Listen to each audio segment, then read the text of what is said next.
하란을 떠날 때 나이는 75세였습니다. 아멘.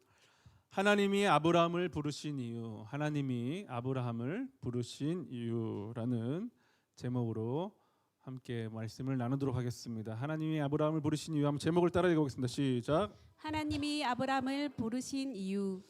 여러분 이 노래 아실까요? 가수 김광석님께서 부르셨던 이등병의 편지라는 노래 혹시 아세요? 가사가 이렇게 되어 있습니다.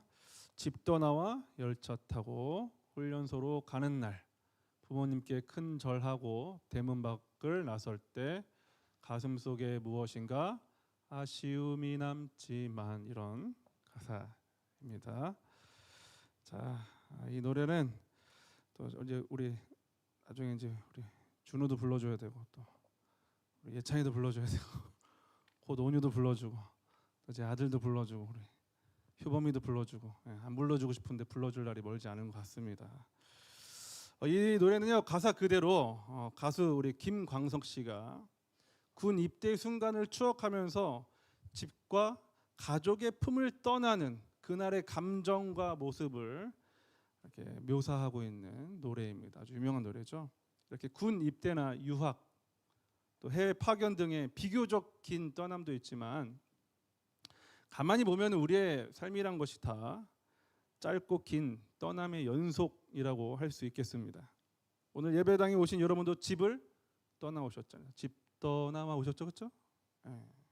집 떠나오셨다고요. 집을 떠나서 교회로 오셨습니다. 예배가 끝나면 어떻게 되겠어요? 예배당을 떠나 집으로 가시게 되겠죠. 내일이면은 학생이 아침에 집을 떠나 학교로, 수업이 끝나면 학교를 떠나 다시 집으로 떠나게 됩니다. 직장인들은 출근을 위해서 집을 떠나고, 또 일이 끝나면 다시 집으로 돌아가게 됩니다. 이렇게 우리는 매일 떠나고 돌아오는 삶을 살아갑니다. 우리 늘 떠나가요. 그래서 떠남이란 건 특별한 사건이 아닙니다. 우리 삶의 일상적인 리듬이에요. 그런데 이러한 떠남에는요, 각자의 이유와 목적이 있습니다. 어떤 이는 해야 할 일을 위해서, 또 어떤 이는 책임을 다하기 위해서, 또 어떤 분들은 오늘을 살아내기 위한 이유로 각자의 자리에서 떠나고 돌아오는 것을 반복합니다. 그런데 성경에는 그 모든 이유와는 전혀 다른 이유로 떠난 한 사람이 있어요. 군 입대를 한다거나 학교를 간다거나 친구를 만난다거나 하는 어떤 분명한 목적이 있어서가 아니라, 자기의 목적이 있어서가 아니라, 하나님께서 부르셨기 때문에, 하나님께서 가라라고 하셨기 때문에 떠난 사람이 있습니다. 바로 그 사람의 이름이 바로 아브라함입니다. 아브라함. 이름을 다 한번 따라해볼게요. 아브라함. 우리 창세기 우리가 11장 보면은 11장 12절을 보면은 아브람이라고 나옵니다. 아브람. 이름 바뀌어 나중에 아브라함으로 바뀝니다. 그래서 우리가 개명해준 이름으로 불러줘야겠죠, 그렇죠? 그러니까 또 혼용되지 않도록 하기 위해서 아브람이라고 돼 있는 것도 제가 그냥 아브라함이라고 우리 부르도록 하겠습니다. 자, 오늘 말씀을 통해서 우리가 받을 수 있는 몇 가지 질문들과 할 수 있는 질문들과 대답들이 있습니다. 먼저 첫 번째입니다. 누가 부름을 받았는가, 이거. 누가 부름을 받는가? 누가 하나님께 부름을 받는가 하는 문제입니다. 자, 우리 1절 말씀을 같이 한번 읽어보겠습니다. 시작. 여호와께서 아브라함에게 말씀하셨습니다. 내 고향, 내 친척, 내 아버지의 집을 떠나 내가 내게 보여주는 땅으로 가거라. 우리가 지금 오늘 본 말씀은 창세기 12장 1절부터 4절까지의 말씀이고요. 그러면 그 전에 본 말씀 뭐예요? 창세기 1장부터 11장까지의 말씀입니다. 그럼 창세기 1장부터 11장까지의 역사는 어떤 역사라고 할 수 있냐면은 실패의 역사라고 할 수 있어요. 어떤 역사라고요? 실패의 역사. 우리 지난 시간들을 기억해 보기 위해서 아담부터 우리 아브라함에 이르기까지 그의 후손들의 족보를 한번 간단하게 살펴보도록 하겠습니다. 자, 아담으로부터 시작되죠. 아담이 아들 셋을 낳는데, 또 그 중에서 셋이라는 사람이 노아를 낳고, 노아가 셈을 낳고, 또 셈은 아르박삭을 낳습니다. 그리고 넘겨주세요. 에벨이라는 사람을 낳고, 그다음 벨락, 그리고 데라라는 사람 낳고, 데라가 누구를 낳냐? 아브람을 낳습니다. 그리고 오늘 우리가 부를 때는 아브라함이라고 부르도록 하겠습니다. 그러면 대충 눈에 들어오시죠? 여러분, 인류의 첫사람인 아담과 하와는 타락하여서 에덴 동산에서 쫓겨나게 됩니다. 그의 아들 가인은요, 동생을 죽이는 최초의 살인자가 됩니다. 노아의 시대에는 하나님께서 도저히 인간들의 생태를 볼 수 없어서 물로 심판을 하시게 되죠. 그래서 노아의 가족들이 구원을 받는데, 구원 이후에 노아가 어땠습니까? 술에 취해가지고 수치를 드러내고 말았죠. 그 모습을 보고 두 아들은 또 아버지를 잘 감싸줬지만 한 아들은 또 부끄럽게 하나님을 떠벌리고 다녀서 저 어려움을 겪게 됩니다. 그리고 나서 그 후에 그의 후손들이 한 일은 또 뭐예요? 바벨탑을 지어가지고 하나님께 도전한 겁니다. 이렇게 인류의 초기 역사는 1장부터 11장에 드러난 초기 역사는 실패의 역사예요. 실패의 역사. 그런데 그때 하나님께서 한 사람을 부르셔서 이 실패의 역사를 뒤집어 엎으시는 일을 만들어내시죠.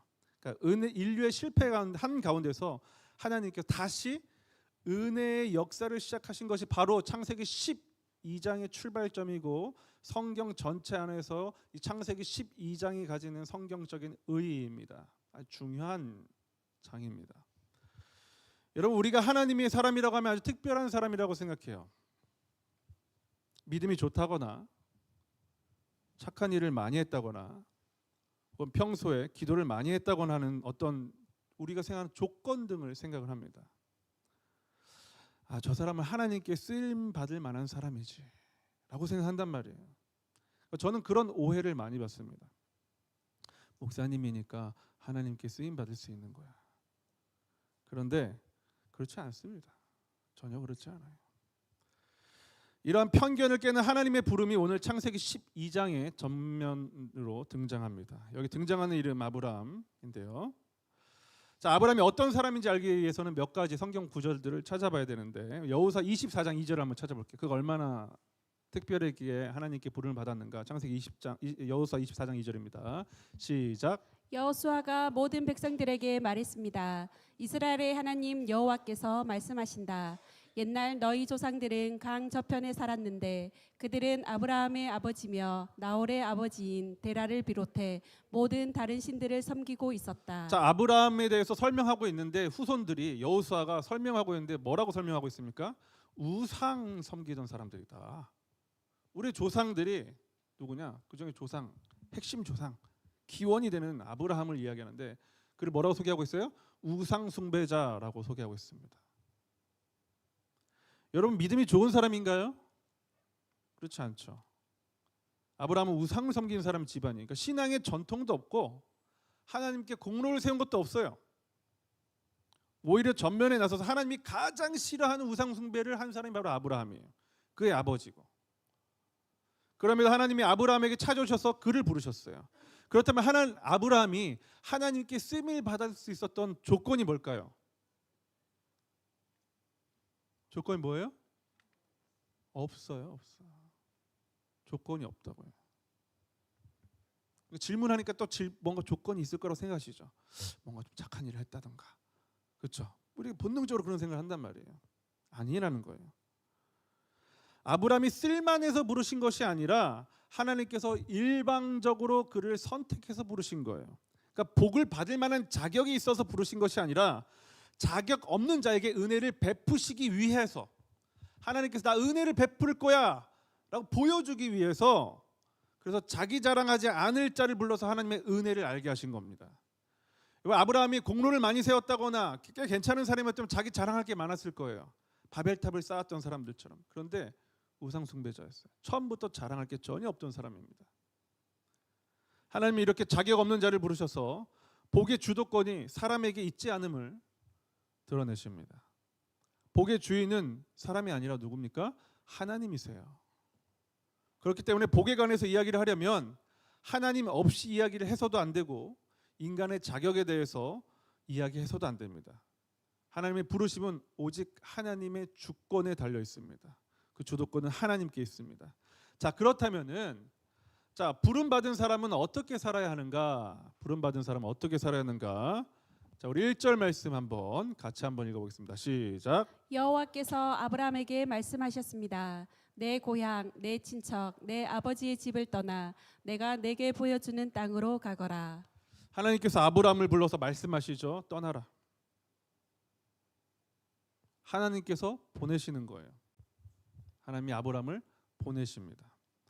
처음 아브라함이 태어난 곳은요, 갈대아 우르라는 곳이에요. 현재 이라크 해당하는 곳입니다. 이라크에. 그때 하나님께서 고향 땅 우르에서 아브라함을 부르셨어요. 사도행전 7장 2절부터 3절 말씀을 볼게요. 사도행전 7장 2절 3절. 이 스데반이 설교하는 가운데 아브라함에 대한 이야기를 합니다. 같이 한번 읽어볼게요. 시작. 이 말에 대해 스데반이 대답했습니다. 형제들이여 그리고 어르신들 내 말을 들어보십시오. 우리 조상 아브라함이 하란에 살기 전 아직 메소포타미아에 있었을 때 영광의 하나님께서 그에게 나타나 내 고향과 친척을 떠나 내가 내게 보여줄 땅으로 가거라 하고 말씀하셨습니다. 여러분 창세기를 보면은, 그리고 저 성경 전반을 보면요, 아브라함이 현재 이라크에 있는 우르라는 지역에서 살다가 거기서 태어났던 것 같아요. 거기서 태어났다가 현재 튀르키예, 터키에 있는 하란이라는 곳으로 이동을 하게 됩니다. 하나님께서 보내셨어. 근데 하란이 목적지가 아니었어요. 가나안 땅으로 가라고 하셨는데 하란에서 좀 머물게 돼요. 그리고 현재 이스라엘에 해당하는 가나안 지역으로 가게 됩니다. 우리 영상으로 한번 보도록 할게요. 얼마나 먼 지역인지 거리인지 우리 거제에서부터 출발해가지고 한번 보도록 하겠습니다. 자, 이거 거제도 보이시죠? 여기까지. 예. 저기 현재 이라크 우르라는 지역이에요. 예. 멀어요. 멉니다. 오래 걸려요. 비행기 타도 오래 걸려요. 아주 먼 거리에 있는 지역입니다. 여러분 이라크 아시죠? 이라크 사람 아는 사람 있으세요? 후세인 모르세요? 아, 후세인 아시죠? 사담 후세인. 그 지역 사람이라 이거예요. 예. 아마 그렇게 생겼었겠죠. 비슷하게. 그렇죠? 그 우르에서 지금 현재 이라크에서 북쪽으로 있는 튀르키예 지역의 하란이란 곳으로 이동합니다. 이동해 주세요. 슉 이렇게 이동하는 거예요. 근데 지금 비행기 타고 이동하니까 빠르지. 당신 비행기도 없잖아요. 길도 잘 닦여 있지도 않고. 그렇죠? 자, 먼 길을 걷는 겁니다. 그리고 이 하란, 이 튀르키예 하란이란 곳에서 가나안 땅으로 이동하게 됩니다. 지금 현 이스라엘 땅입니다. 이스라엘 땅 가나안 지역이라고 부르거든요. 자, 이곳으로 이동하게 됩니다. 자, 여러분 지금 영상으로 보셔서 아시겠지만 이 거리 엄청 먼 거리예요. 더군다나 당시에는 교통이 발달하지 않기 때문에 지금과 비교할 수 없이 힘들었을 겁니다. 엄청 더워요. 그리고 뜨겁습니다. 그런데 하나님께서 떠나라라고 말씀하셨는데 그냥 떠나라고 하지 않으시고 내려주셔도 됩니다. 세상적 기반인 고향, 또 인간관계의 절정인 친척, 그리고 가문과 유산의 전통인 아버지의 집을 떠나라라고 말씀하셔요. 여러분 지금 여기서 하나님께서 버리고 떠나라고 하는 것들은 우리가 버리기 쉽지 않은 것들입니다.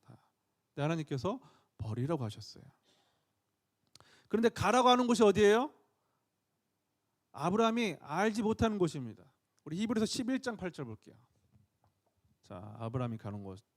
자, 시작. 믿음으로 아브라함은 부르심을 받았을 때 순종해 장차 유업으로 받을 곳으로 나아갔습니다. 그런데 그는 어디로 가는지 알지 못하고 나아갔습니다. 아브라함이 부르심을 받아서 보내져서 갔는데 어디로 갈지 모른다는 거예요. 여러분 서두에서 말씀드린 바와 같이 사람은요 늘 떠나면서 살아갑니다. 그런데 내가 가는 곳이 어떤 곳인지 알면은 크게 불안하진 않아요. 그렇죠? 왜냐하면 어떤 일이 벌어질지 예상이 되기 때문에 그런 거예요. 반대로 예상이 되지 않으면 어떻게 됩니까? 불안해지죠. 장소적으로도 그렇고 시간적으로도 그렇습니다. 새로운 장소를 가게 되면 아무래도 좀 불안하게 돼 있어요. 뭐 기대감도 있겠지만 불안하단 말이죠. 그런데 시간이란 것도 그래요. 미래라는 건 어떤 겁니까? 처음 겪게 되는 상황이기 때문에 불안을 전제로 합니다. 여러분 미래를 가본 적 있으세요? 아무도 없다고요.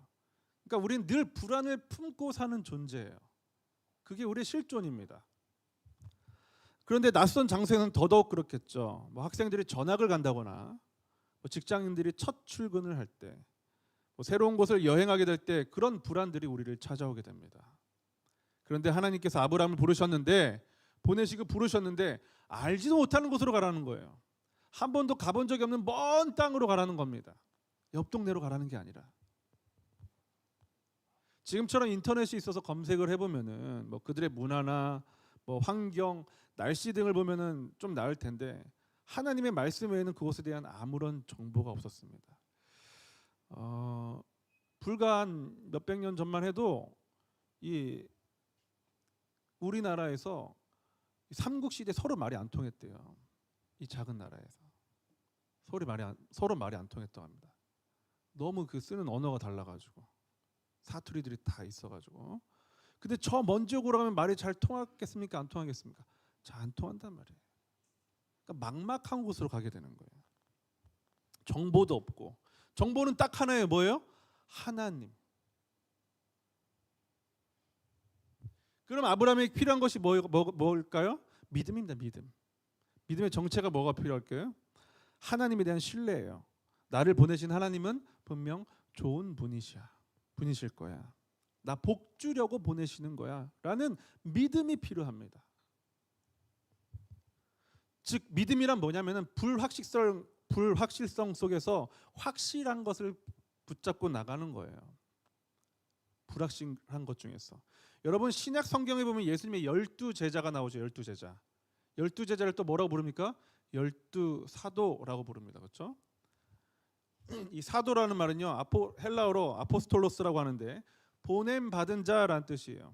사도라는 말은 보냄 받은 자라는 뜻이에요. 그러니까 사전적 의미로는 어떤 예수님이 딱 12제자만 사도라고 부르는 게 아니에요.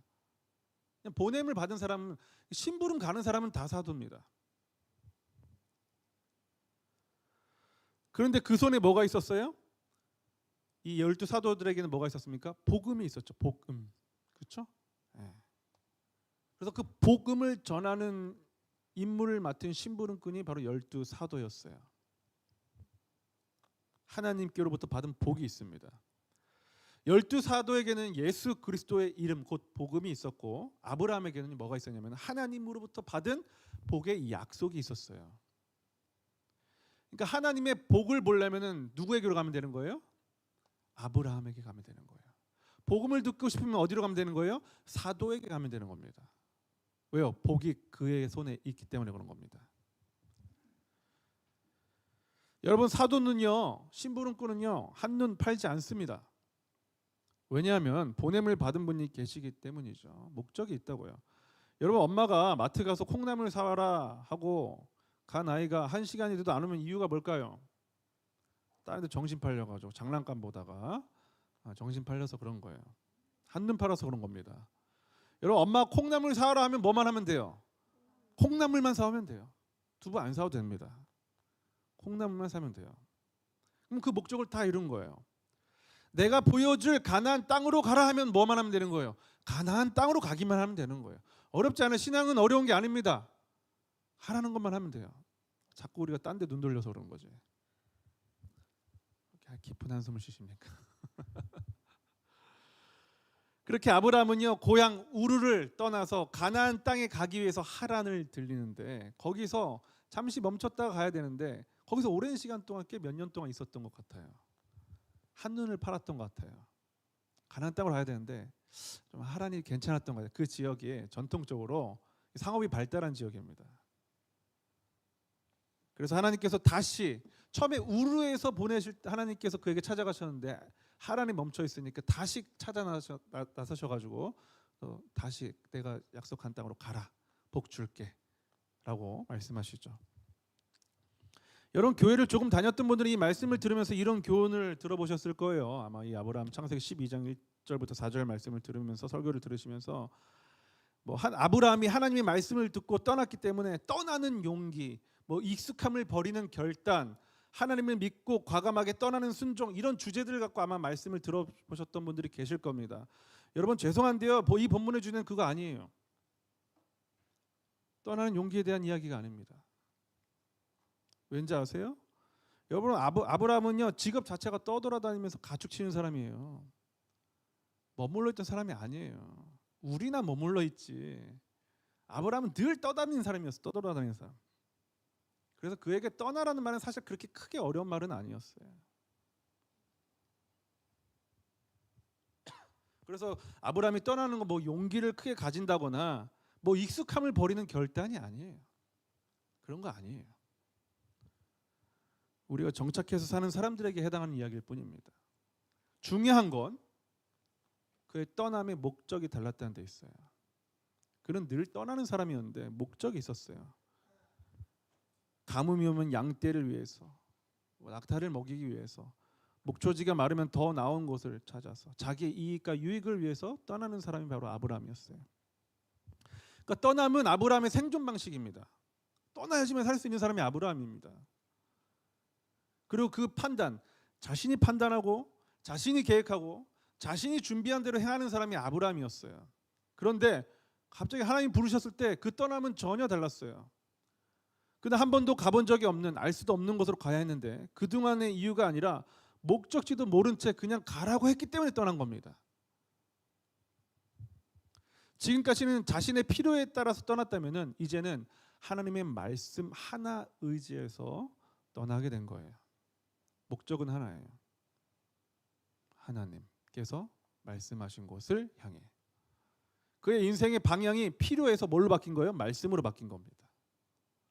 하나님의 사람은 하나님께서 어떻게 인도하시느냐, 필요를 찾는 사람에서 말씀을 따라다니는 사람으로 바꿔주십니다. 여러분, 정리를 하자면 하나님께 부름받은 사람은 어떻게 살게 되는 거예요? 자신의 필요를 떠나서 말씀으로 사는 겁니다. 그렇게 하나님은 아브라함을 떠나게 하셨어요. 그리고 그 떠나는 아브라함에게 복을 약속하셨습니다. 그렇다면은 부름받은 자가, 보냄을 받은 자가 받은 복의 실체가 무엇일까? 우리가 그걸 봐야겠죠. 자, 부름받은 자의 복은 무엇인가? 우리 세 번째 질문 2절 3절 말씀을 같이 다시 한번 읽어보겠습니다. 시작. 내가 너를 큰 민족으로 만들고 내게 복을 주어 내 이름을 크게 할 것이니 내가 복의 근원이 될 것이다. 너를 축복하는 사람에게는 내가 복을 주고 너를 저주하는 사람에게는 내가 저주하리니 땅의 모든 족속이 너로 인해 복을 받을 것이다. 여러분, 하나님은 아브라함에게 복에 대한 몇 가지 약속을 하셨습니다. 큰 민족의 조상이 되게 해주실 것이고, 또 복을 줄 것이고, 또 이름을 크게 하겠다, 명예를 높여주겠다 약속해 주셨어요. 여러분, 12장 앞에 보면 우리가 지난주에 봤던 바벨탑 사건을 보십시오. 바벨탑에서 스스로 이름을 높이려 했던 자들은 하나님께서 흩어버리셨지만 이번에는 아브라함을 오히려 높여주겠다고 말씀하셔요. 그리고 아브라함을 통해서 사람들이 복을 받게 될 것이다 라고 말씀하십니다. 여기서 주목해야 할 말은 뭐냐면요, 내게 복을 주어 라는 말이에요. 내게 복을 주어. 다시 한번 그 조금 전에 읽었던 거 띄워주시겠습니까? 예, 내가 너를 큰 민족으로 만들고 뭐라고요? 내게 복을 주어. 세계적인 강의 설교자 찰스 스펄전은 이 말씀에 대해서 이렇게 이야기합니다. 이 말은 아브라함 개인 한 사람에게 복을 먼저 채워주고 채워진 것을 통해서 흘려보내겠다는 뜻이다. 받은 것이 없으면 흘러갈 것이 없기 때문이다 라고 말합니다. 여러분, 하나님께서 복의 통로가 되게 하셨는데 먼저 그에게 뭘 해주는 거예요? 채워주시는 거예요. 내게 복을 주어. 이것이 믿음의 조상으로 상징되는 아브라함의 복이고, 믿음의 후손, 우리는 믿음의 후손들, 그리스도인을 뭐라고 부르냐면 아브라함의 후손이라고 또 부르거든요. 그러니까 우리에게 동일한 약속과 동일한 원리가 적용이 됩니다. 하나님께서는 순종하는 자에게 아브라함과 같이 복을 주어 그 복이 자손과 주변 사람들에게 흘러가도록 하셨습니다. 어떤 사람에게요? 순종하는 사람에게. 그래서 아브라함에게 주신 복에 대한 약속을 보면은 우리 표를 하나 볼게요. 자, 복을 받는 자가 되었다가 복이 되는 자가 됩니다. 그 다음에 어떻게 돼요? 복을 나누는 자가 됩니다. 이게 저와 여러분에게 준비된 약속이에요. 주시겠다고 하는 약속이에요. 여러분, 복 받기 원하시죠? 그럼 복이 되시는 거예요. 그 다음 뭐가 되는 거예요? 복을 나누시는 거예요. 이게 하나님께서 아브라함을 부르신 목적이고 아브라함을 보내신 목적입니다. 복이 없는 자들에게 복이 있는 자가 가서 복을 나눠주는 겁니다. 아브라함의 복은요, 개인적 번영을 넘어선 선교적 복이에요. 그래서 하나님께서 한 사람을 통해서 모든 족속을 복되게 하십니다. 저와 여러분 한 사람을 통해서 이 복을 누리게 하실 것입니다. 믿으십니까? 믿으셔야 돼요. 그런데요, 여러분, 여기서 또 주목해야 할 것이 있습니다. 아브라함이 받은 복이 여러 가지가 있는데 그 중에 가장 핵심 복이 있어요. 핵심 복, 복 중에 복. 여러분, 질문 하나 해볼게요. 아브라함이 복을 많이 받았거든요. 정말로 이제 창세기 쭉 보면은. 질문 하나 해볼게요. 아브라함이 하나님께 부름을 받기 전에 부자였을까요? 가난했을까요? 부자였을까요? 가난했을까요? 부자였습니다. 원래 부자였어요. 아브라함은 이미 재물과 명예 그리고 가족을 가진 사람이었어요. 족장입니다. 족장. 그 당시에 족장이라 그러면 꽤 영향력 있는 마을 이장, 이렇게 마을 이장만 돼도 크잖아요. 그렇죠? 영향력이 있다고요. 근데 당신 더 세죠. 이장보다는. 족장이니까. 세상 기준으로 하면은 다 가지고 있었습니다. 아브라함은. 근데 없는 게 두 가지가 있어요. 딱 두 가지. 첫 번째는 하나님이었고 두 번째는 아들이 없었어요. 다 있었는데. 그래서 그의 곁에는 아들을 대신할 아들 같은 조카 롯이 항상 함께 다녔습니다. 정말 아들처럼 생각했어요. 그래서 목숨을 걸고 롯을 구하기도 합니다. 그러나 아들은 아니죠. 이 당시 사람들에게 많은 재산과 명예가 있어도 아들이 없으면 소용이 없는 겁니다. 그런데 아내가 있었음에도 아들이 없었어요. 아내가 없던 것도 아니에요. 아들이 없는 아브라함이 아들을 얻을 수 있는 유일한 길은 뭡니까? 75세였다고요. 그때 나이가 75세. 그럼 그때 아들을 얻을 수 있는 비결이 뭐예요? 하나님이에요. 하나님.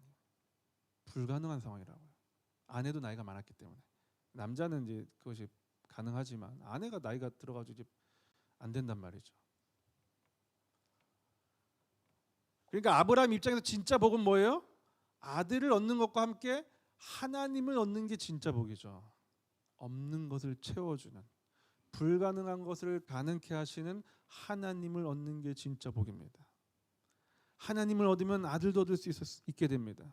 그래서 하나님께서 아브라함을 불러서 이렇게 말씀하시는 거예요. 너 아들 줄게 내가. 너 큰 민족을 이루게 해줄게. 아들을 줘야지 이루게 될 거 아닙니까? 결혼했는데 자녀가 없으신 분들은 아마 아실 거예요. 그 자녀가 없는 것의 그 서러움. 그걸 하나님께서 해결해 줄게라고 말씀하신 거예요. 여러분 인간이 기대하고 말하는 복은요 불확실해. 우리가 가지고자 하는 복들은 불확실한 거예요. 언제든지 중단될 수 있다고요. 부자도 망할 수 있고, 제 아무리 건강한 사람이라도 한순간에 인생이 멈춰질 수 있어요. 3, 4주 전에 제가 친하게 지내는 목사님이 일하는 곳에서 같이 나이가 동갑인데 46살인데 내일 봅시다 하고 인사가 왔는데 그날 못 봤어요. 장례식장에서 봤대요. 죽어가지고. 그런 일들이 종종 있지 않습니까? 굉장히 건강했고 아무 문제 없었어요. 그러니까 인간이 손에 쥔 것들, 가지려고 하는 복들은요 다 불확실한 것들이에요. 그러나 확실한 것이 하나 있습니다. 뭘까요? 하나님. 왜냐하면 하나님은 변함이 없으신 분이시기 때문입니다. 그래서 불확실한 것에 인생을 걸면 인생이 불안해질 수 있어요.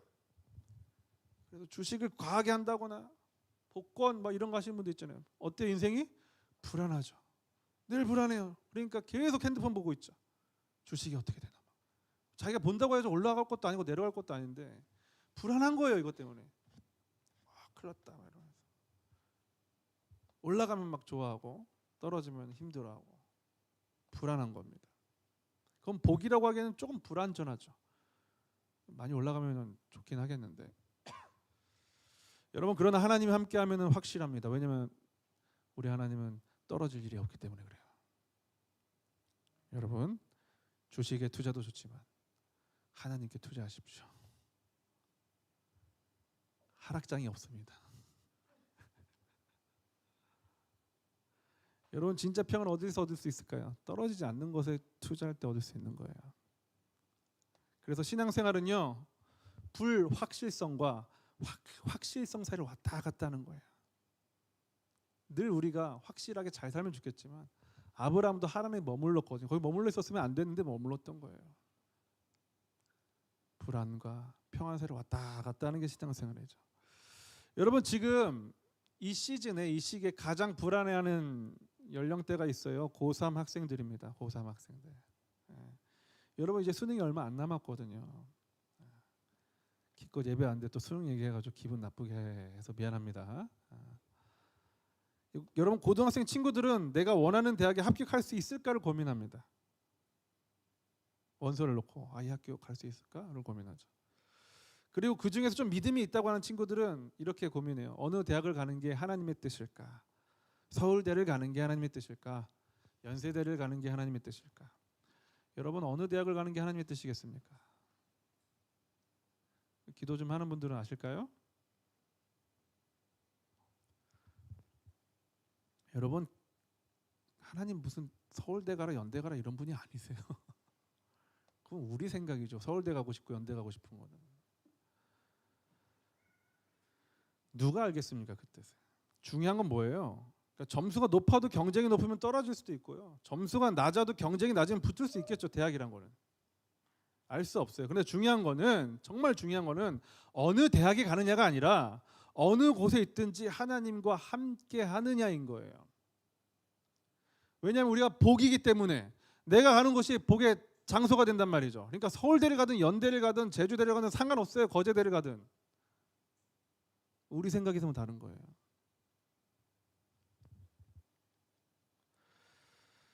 중요한 건 다시 말해서 어느 곳에 있든지 복의 사람으로 서 있느냐, 하나님과 함께하고 있느냐, 복의 통로의 역할을 감당하고 있느냐인 겁니다.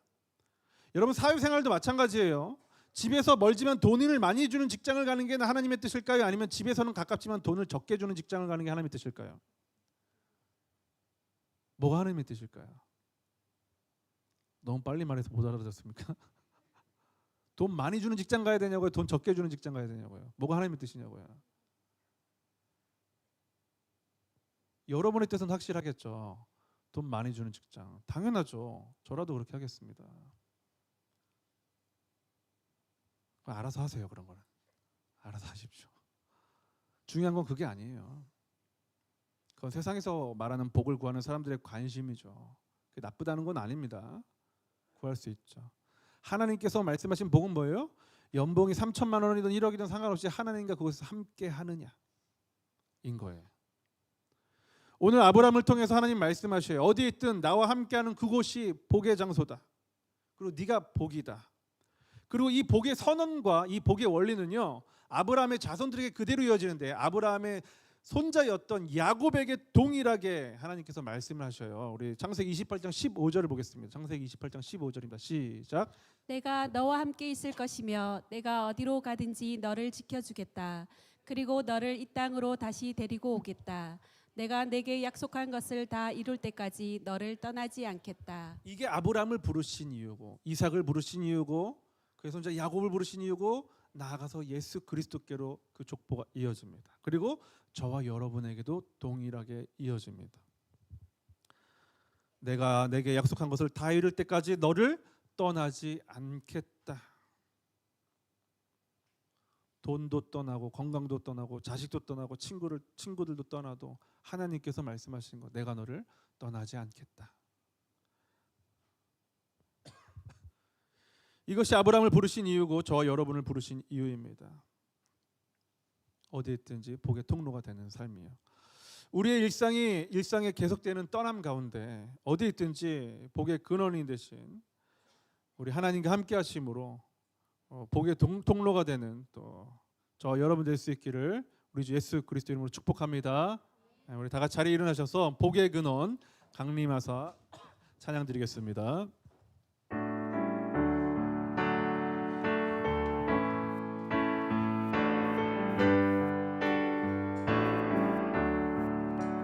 복의 근원 강림하사 찬송하게 하소서. 한량 없이 자비하심 증명할 길 없도다. 천사들의 찬송가를 내게 가르치소서. 구속하신 그 사랑을 항상 찬송. 주의 크신 도움받아 주의 크신 도움받아 이때까지 왔으니 이와 같이 전국에도 이르기를 하나님의 품을 떠나 하나님의 품을 떠나 죄에 빠진 우리를 예수 구원하시려고 주의 귀한 은혜 받고 주의 귀한 은혜 받고 일생 빚진 자 되네. 주의 은혜 사슬돼 나를 주께 매소서. 우리 마음은 연약하여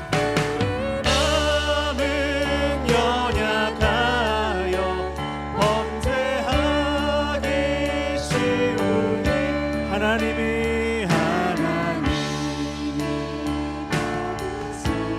1절 후렴가사 구속하신 그 사랑을